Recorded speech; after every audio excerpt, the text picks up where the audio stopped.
को सीधे लिए चलते हैं राज्यसभा, जहां इस समय कार्रवाई जारी है और गृह मंत्री अमित शाह क्या कुछ कह रहे हैं, आइए आपको सुनाते हैं। ऑर्डिनेंस लाना पड़ा जो संविधान सम्मत है। संविधान में ऑर्डिनेंस की व्याख्या और अधिकार ऐसे स्थितियों के लिए ही दिए गए हैं और सबको मालूम है जब ऑर्डिनेंस लेकर आते हो तो 6 माह के अंदर या सबसे पहले सदन के अंदर, जो सदन जब मिलेगा तब सदन के सामने रखना पड़ता है। तो आज मैं लेकर आया हूं। अब इसमें गैर संवैधानिक क्या है भाई, बताओ तो। इतनी सारी 5 घंटे से चिल्लाट करते हैं, इसमें गैर संवैधानिक क्या है? क्या प्रीपेड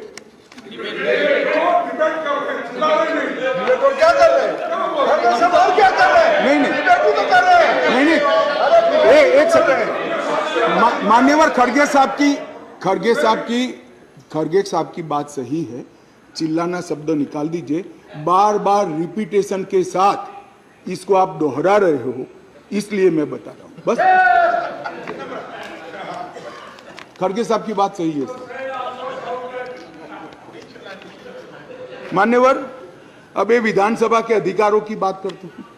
हम सब ये सम्मानीय सदन के सदस्य हैं। सदन जब राष्ट्रपति महोदया आहूत करती है, बाद में इसका सत्रावसान होता है। ये संविधान की एक बनाई हुई सदन को चलाने की कार्यरीति है। इस पूरे देश में एक ही असेंबली है जिसका सत्रावसान ही नहीं हुआ ना, सत्रावसान होता ही नहीं।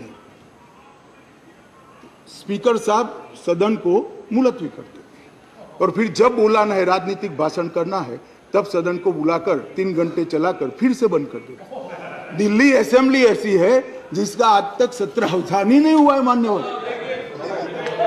आप मुझे बताइए ऐसे चल सकता है? माननीय अध्यक्ष जी, विधानसभा के rules of procedure and conduct of business 1997 के नियम 70 में विधानसभा अध्यक्ष को सदन को स्थगित करने का अधिकार दिया है। ये अधिकार इस तरह से देश के किसी भी असेंबली के स्पीकर ने नहीं उपयोग किया है।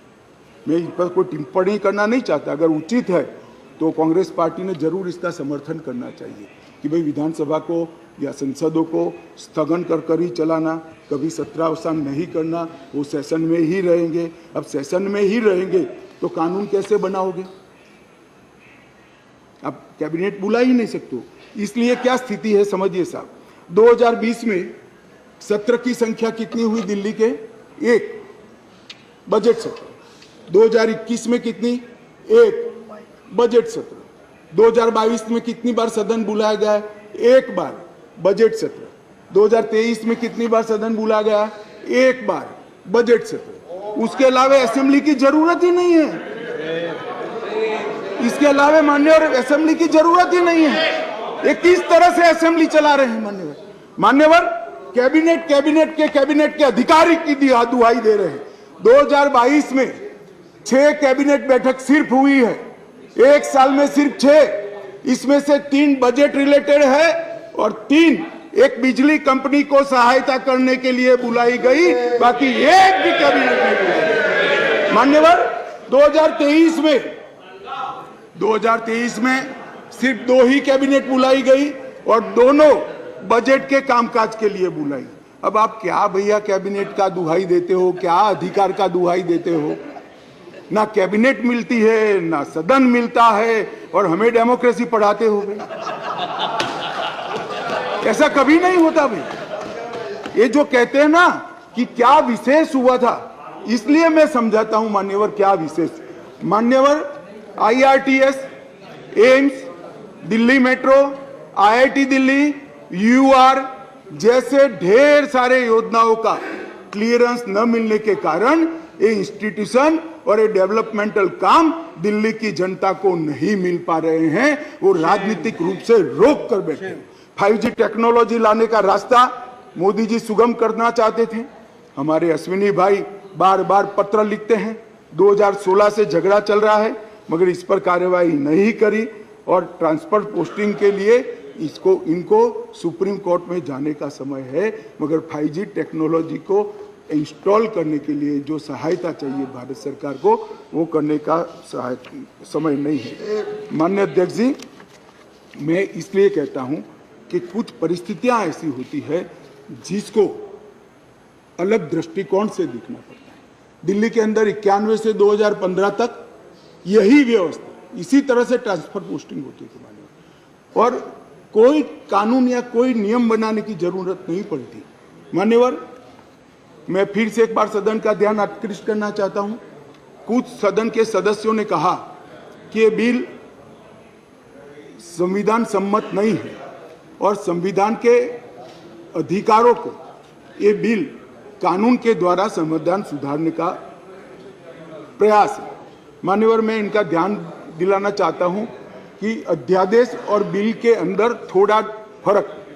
अध्यादेश के अंदर धारा 3A है जो बताती थी कि दिल्ली विधानसभा को एंट्री 41 यानी सेवा मामलों पर कानून नहीं बना पाएगी, ये अध्यादेश के अंदर। फिर हमने इसको ध्यान से बारीकी से अध्ययन किया, काफी लोगों की राय भी ली और लगा कि ये एकदम वायोलेशन तो नहीं है संविधान का, मगर ग्रे एरिया है। इसलिए जो मैं बिल लेकर आया हूं, विधेयक लेकर आया हूं, इसमें धारा 3A को भारत सरकार ने ही हटा लिया है, इसलिए वायोलेशन का क्वेश्चन डज नॉट अराइज। धारा 3A को हमने हटा लिया है, अध्यादेश से हटाकर बिल में धारा 3A को नहीं डाला गया है। अब दिल्ली की विधानसभा को भी सेवा में कानून बनाने का अधिकार है, आप बना सकते हो, मगर केंद्र का कानून अभी जो बना है इससे कॉन्ट्राडिक्टरी कानून नहीं बना सकते हो, इतना ही है। माननीय अध्यक्ष जी, एक मैंने कह दिया, अगर 239 AAB, एक बहुत बड़ी चर्चा चली कि मंत्रियों के अधिकार अफसरों को दे दिए गए। कैबिनेट के अंदर अफसर कैबिनेट नोट भेजेंगे। तो माननीय अध्यक्ष जी, मैं तो 2 सरकारों में रहा हूँ, गुजरात सरकार में रहा हूँ और अभी मोदी जी के नेतृत्व में भारत सरकार में काम रखा। कभी मैंने as a minister cabinet note sign नहीं किया, फाइल साइन की है, मगर कैबिनेट नोट तो सेक्रेटरी ही भेजते हैं। शायद आप लोगों के राज्य में मंत्री की सिग्नेचर से जाती है तो मुझे मालूम नहीं है। अगर कोई ऐसा दूसरा राज्य है तो भी बताना चाहिए सदन को। माननीय अध्यक्ष जी, मैं खंडवार जवाब देना नहीं चाहता, इतना ही कहना चाहता हूं कि 45A 45(1) को जो उद्धृत कर सब लोग बोल रहे थे, इसमें मैं इतना ही कहना चाहता हूं कि इसमें दिए गए सारे प्रावधान ट्रांजैक्शन ऑफ बिजनेस रूल 1993 में पहले से मौजूद है, 93 से है, जो कांग्रेस पार्टी लेकर आई है। हम कुछ नया नहीं लाए, मगर वो रूल्स को मानते नहीं थे, इसलिए रूल्स को एक्ट का हिस्सा बनाया गया है। 93 से रूल्स के हिसाब से दिल्ली चलती है, फुल स्टॉप कॉमा का फर्क नहीं है साहब इसमें। ट्रांजैक्शन ऑफ बिजनेस रूल 1993 जो है, जो कांग्रेस पार्टी ने बनाए थे, उसको ही हम एक्ट में आमेज किए हैं और इसलिए करने पड़े हैं कि एक ऐसी सरकार चुनकर आई जो रूल्स को मानती नहीं है, इसलिए एक्ट में डालना पड़ा। मान्यवर, ये सारे अधिकार जो है, अधिकारों का बंटवारा है, कार्य विभाजन है और कार्य पद्धति है, ये सारी की सारी कांग्रेस पार्टी ने बनाई है। अगर कांग्रेस पार्टी में अंतरात्मा है तो इस बिल का समर्थन करना चाहिए। मैं तो आपकी चीज को लेकर खड़ा हूं, मगर ये नहीं करेंगे, मुझे मालूम है मान्यवर, क्योंकि उनको गठबंधन बचाना है,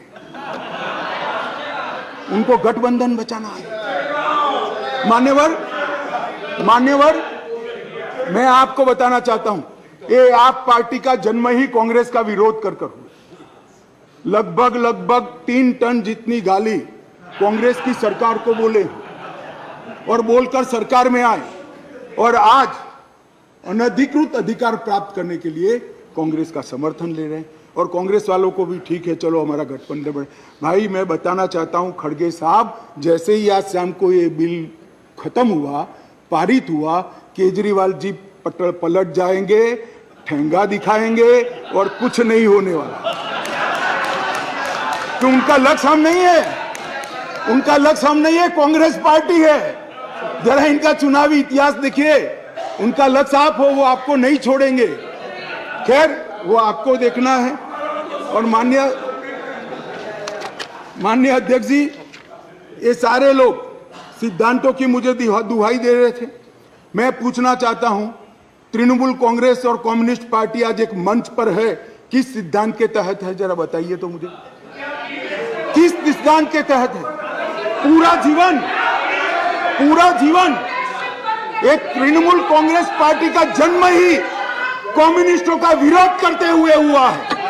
कांग्रेस पार्टी से वो इसलिए अलग हुए, कांग्रेस पार्टी से इसलिए अलग हुए कि नरसिम्हा राव जी ने कम्युनिस्ट पार्टी से हाथ मिला लिए और आज सत्ता प्राप्त करने के लिए वो इनके साथ बैठे। एक कांग्रेस पार्टी और कम्युनिस्ट पार्टी केरल में तो यूडीएफ एलडीएफ कर एक दूसरे की जान लेने पर आमादा है और वहां इलू इलू कर रहे हैं। माननीय अध्यक्ष जी, ये जनता दल, ये जेडीएस, माननीय अध्यक्ष जी जेडीएस, ये नीतीश कुमार जी है। जेडीयू ये नीतीश कुमार जी है, जिनकी राजनीति चारा घोटाले का विरोध कर हुई। इनके राष्ट्रीय अध्यक्ष लल्लन सिंह जी कहते थे, मैं पान का बनवारी बन जाऊंगा मगर कांग्रेस पार्टी के साथ नहीं जाऊंगा, लालू के साथ नहीं जाऊंगा। मान्यवर ये साथ में आ गए। साथ में क्यों आए?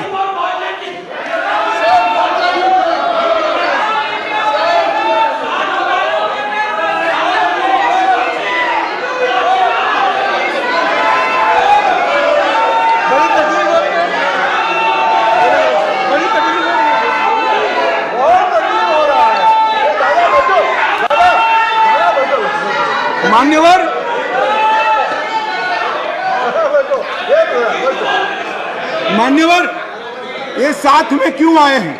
ये साथ में इसलिए आए हैं कि उनको भरोसा है कि अकेले कुछ हो नहीं सकता, इकट्ठा हो जाओ तो कुछ तो कर पाएंगे। मगर मैं आज बताना चाहता हूं मान्यवर, और 5-10 लोगों को जोड़ दो, कुछ नहीं होने वाला है। 24 मई में फिर से नरेंद्र मोदी प्रधानमंत्री। मान्यवर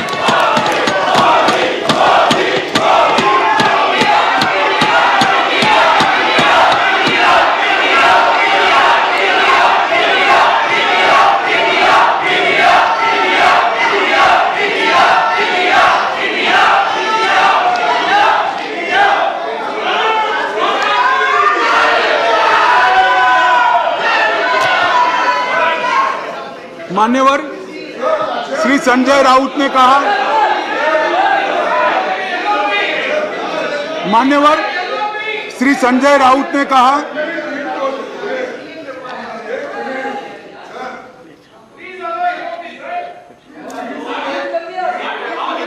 yielded. I know, but just take it. Don't get agitated, sir. We will have a good transactional business. Yes, lead of the question. Your point of order, sir. देखिए, जरा मुझे 2 मिनट चांस दीजिए बस। देखिए शाह साहब,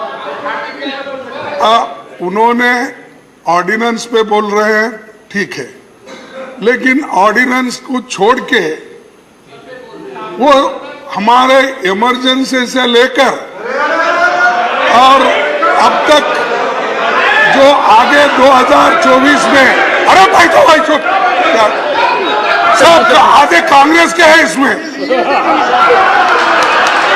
आधे कांग्रेस में है। देखिए आप भी सब आप भी थे। तो सर मेरा एक ही निवेदन है कि शाह साहब अच्छे भाषा में बोलते हैं, हिंदी में अच्छा, जैसा अंग्रेजी में हार्वर्ड को उन्होंने बोले कि अच्छे शब्दों में, ऐसा वैसा ही वो भी हिंदी में बहुत अच्छे तरीके से व्याकरणबद्ध हिंदी बोल रहे हैं, ठीक है। लेकिन क्या बोल रहे हैं? कि 2024 के इलेक्शन को संदेश दे रहे यहाँ से कि हम जीतेंगे माननीय खड़गे जी और एक सेकंड और अपोजिशन का पूरा माननीय खड़गे जी अपोजिशन के क्या है टीका टिप्पणी कर रहे हैं। आप अपने माननीय खड़गे जी अपने विषय पे बोलिए। वन सेकंड माननीय खड़गे जी आप डिबेट में करीब पूरे समय रहे हैं। हाँ? डिबेट में आप करीब पूरे समय रहे हैं, पर कुछ समय आप नहीं थे। मैं आपको कह सकता हूं कि आप रिकॉर्ड को देखिए, सभी सदस्यगण ने अपने भाषणों के अंदर जो आयाम अपनाया है उसका रिस्पॉन्स है। ये नहीं ये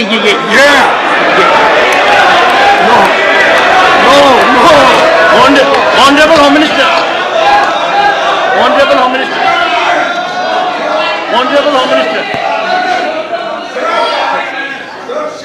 होम मिनिस्टर खड़गे साहब मैं ध्यान रखता हूं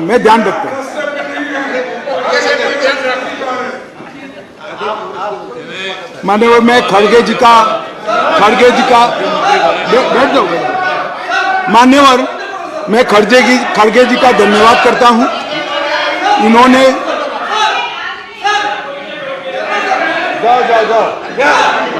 मान्यवर मैं खड़गे जी का धन्यवाद करना चाहता हूं कि इन्होंने मुझे सदन की उच्च परंपराओं का ध्यान दिलाया।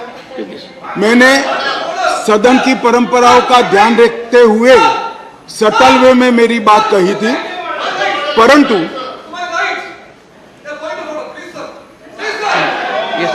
मान्यवर मैंने सटल वे में ही करी थी। मैसेज आधा अधूरा गया था, खड़गे जी ने पूरा मैसेज डाल दिया, इसलिए मैं उनका धन्यवाद करना चाहता हूं। मान्यवर संजय राउत जी ने कहा कि मोदी जी विदेश जाते हैं तो उनका सम्मान होता है, कोई उनका ऑटोग्राफ मांगता है, कोई उनको झुककर नमन करता है, कोई उनसे अपॉइंटमेंट मांगता है, कोई मोदी इज द बॉस कहता है। वो सम्मान मोदी जी का नहीं है, देश का सम्मान। मैं यही कहना चाहता हूं, हमारे मन में कोई मुगलता नहीं है कि नरेंद्र मोदी व्यक्ति का सम्मान है, ये नरेंद्र मोदी नाम के देश के प्रधानमंत्री का सम्मान। मगर इतने सारे देश के राष्ट्रपति, प्रधानमंत्री, राष्ट्राध्यक्ष भारत के प्रधानमंत्री को सम्मान देते हैं, इससे देखकर आप भी जरा देना चालू करो तो थोड़ा अच्छा दिखेगा।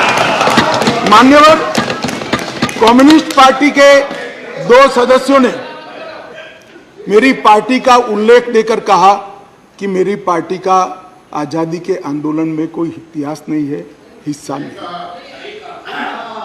सुनिए, मगर मैं उनके एक व्यवहारिक जनरल नॉलेज पर क्वेश्चन उठाना चाहता हूं।